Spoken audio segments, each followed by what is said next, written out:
I'm going to teach you how to figure it out for yourself, what works for you, using these guides and tools and exercises that will work your body and mind and mouth and help you attain what works for you. Like, I couldn't do Nancy Cartwright's voices. She couldn't do mine because she's her. And Bart Simpson is her. I mean, that's her own voice, but the attitude is different. And then, of course, she does other voices on the show. Yeah. And she can do any voice. She can do any young boy or girl or female of any age.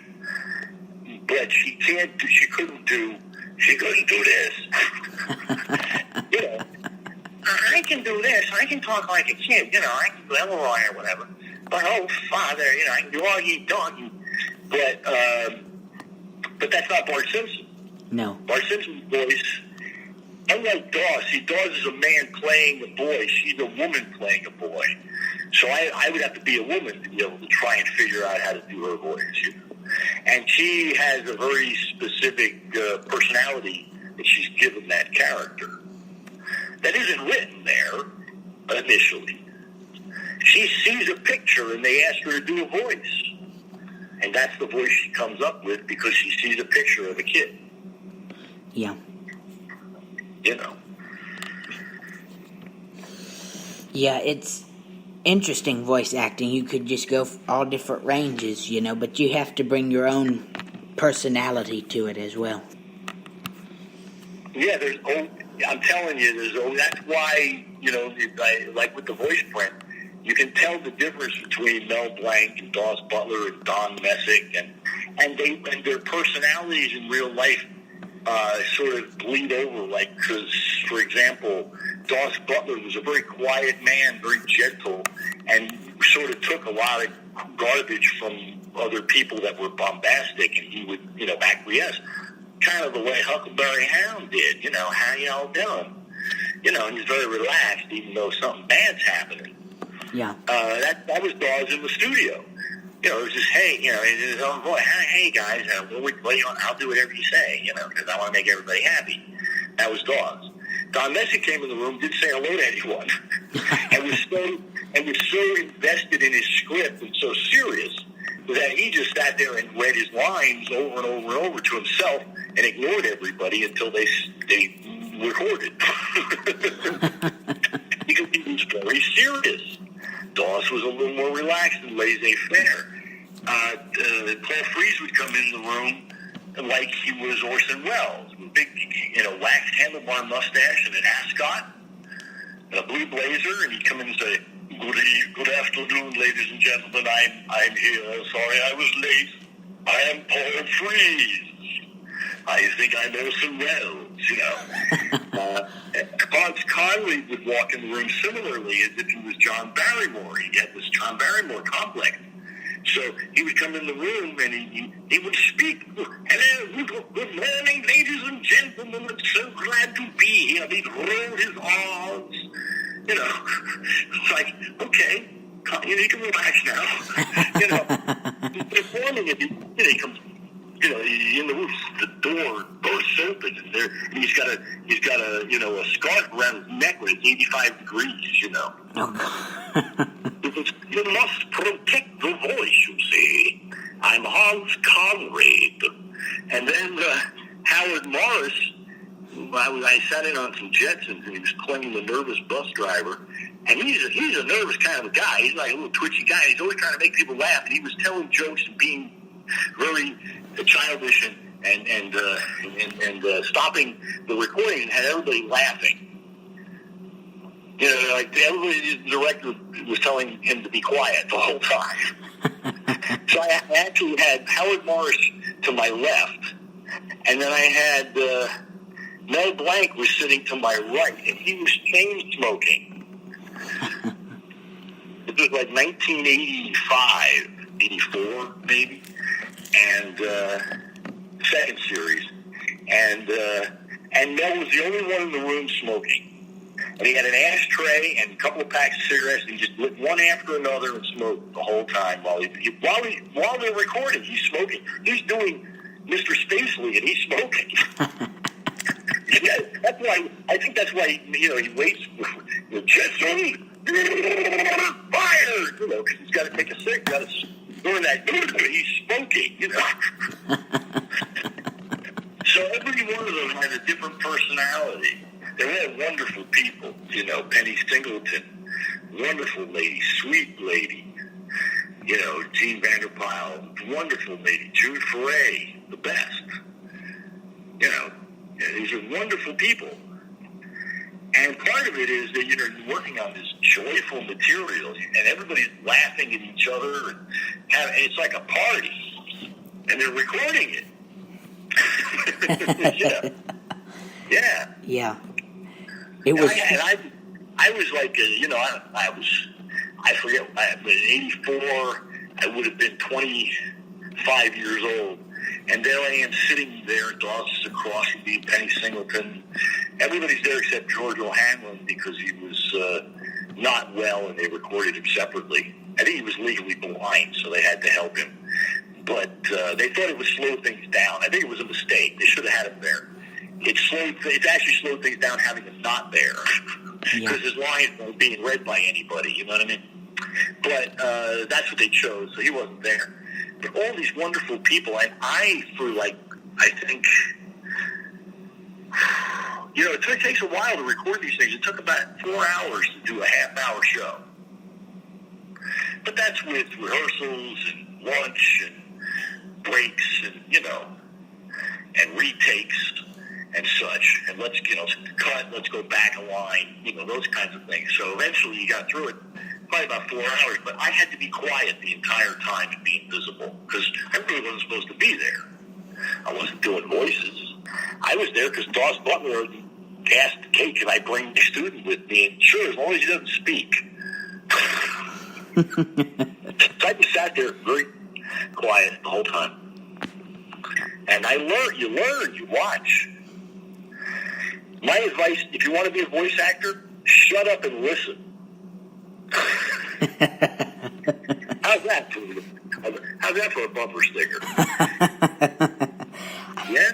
Yeah. I just made that up. See, that's a good philosophy because I find that even when I'm trying to help somebody, even if somebody asks me a question on any subject, especially voice acting, or how do you get into this or that, and I start to tell them, they start talking to me instead. Oh, that reminds me of what I did, or you know what I want to do, and I'm thinking, shut up. You ask me a question, listen. Then after you've digested what I say, I'm turning it to Jack Benny. Gee, now that you've invested in what I say, you listened and thought about it, then respond. Maybe then you have something to say. So I've learned to do that myself. Okay? I could talk forever, as you can hear. But eventually I say to myself, okay, I made 1 or 2 points just now. I said something funny. There's one of my roosters. I said something funny, that the little nice little button. Now I'll shut up, and there'll be this long pause while Trey thinks of something to ask or add, and then he'll say something. That's a good conversation. A lot of people just talk over each other. Yeah. Yeah, and that doesn't really help if you're talking over each other. It just makes it more confusing. If everybody's talking, no one's listening. If no one's listening, then no one learned anything at all. And why are you alive if you're not going to learn? Learning doesn't end when you graduate from school. It really doesn't. It's from the minute you wake up, or even when you're dreaming. I've had dreams that I've turned into radio theater, or that have made me aware of something I felt or thought that I was subconsciously hiding from. Yeah. But I'm good at that. See, I can analyze my dreams. And I can, there's something called lucid, this has nothing to do with voice acting, but a lot of this does and does. But there's something called lucid dreaming. You can look it up. Lucid, lucid, meaning clear vision, lucid. Mm-hmm. Perfectly clear. And to lucid dream is something you can work on telling, to yourself. That telling yourself when you go to bed, you fall asleep, that when you have a dream, not only are you going to remember it, but as it's happening, you're going to be able to talk to yourself. Again, voices in my head. and say to yourself, this is a dream. Now let me explore and see and let me actually pay attention to this dream. So if you get good at it, I've gotten really scarily good at it, where everything feels three-dimensional and looks three-dimensional. Even if suddenly I'd go somewhere else, as you often do in a dream. 1 minute you're in a house, the next minute you're in a car, and then you're in a parking lot. You know, right? Yeah. So you dream these dreams. Sometimes you remember them, sometimes you don't. But if you wake up as you're ending that REM cycle, and you go through several of those, 4 or 5 of them a night at least, if you get a good night's sleep, and even if you don't wake up, yes, you did wake up. You woke up for a second. That if you find yourself waking up long enough to just remember, oh, that was a dream, you can actually put it together and remember it. And so as I'm dreaming, I'll be like turning the corner on a street, and like I'll touch the brick wall, and I'll go, yeah, this is a dream. Wow, let me see if I can feel that wall. Wow, I can actually feel the brick. Because I'm talking to myself, So I got these great movies going on in my head when I'm dreaming, Yeah. Then I wake up and tell people about them, and they're like, wow, that's the same dream, similar to the dream you had last night. You know what it is? You're afraid of losing your house or, losing your car or getting fired from a job. I'm like, yeah, you're right, because it's happened to me enough times. I've won awards and been laid off the next day, Yeah.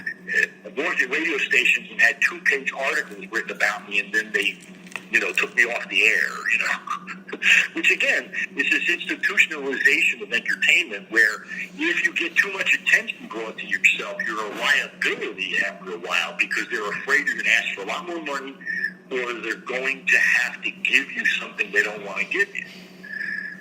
They want to keep you under control. They'd rather have less quality product, but everybody toes the line and just doesn't get in any trouble. Because then, when they give you artistic freedom, sometimes somebody like Roseanne Barr, for example, gets into a mess because she confuses her personal life on Twitter with her professional life. Yeah. See? The problem is, if you become a public figure, you actually have a responsibility to keep your mouth shut.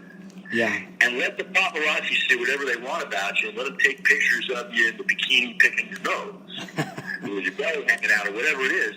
But don't tweet some idiotic statement, even if somebody else did. But whatever, she did, the fact that they gave her artistic freedom meant that she had felt that she could do whatever she wants. And she learned the lesson, which is it doesn't matter how big you are, you still have a responsibility. And once, the collective effort show business, and once you step off of that, say to yourself, my personal life is open to everyone, and I can just say whatever I want, and have any opinion about anything. And if you don't like it, too bad, you might suffer. And I'm not saying she's right or wrong, or they're right or wrong.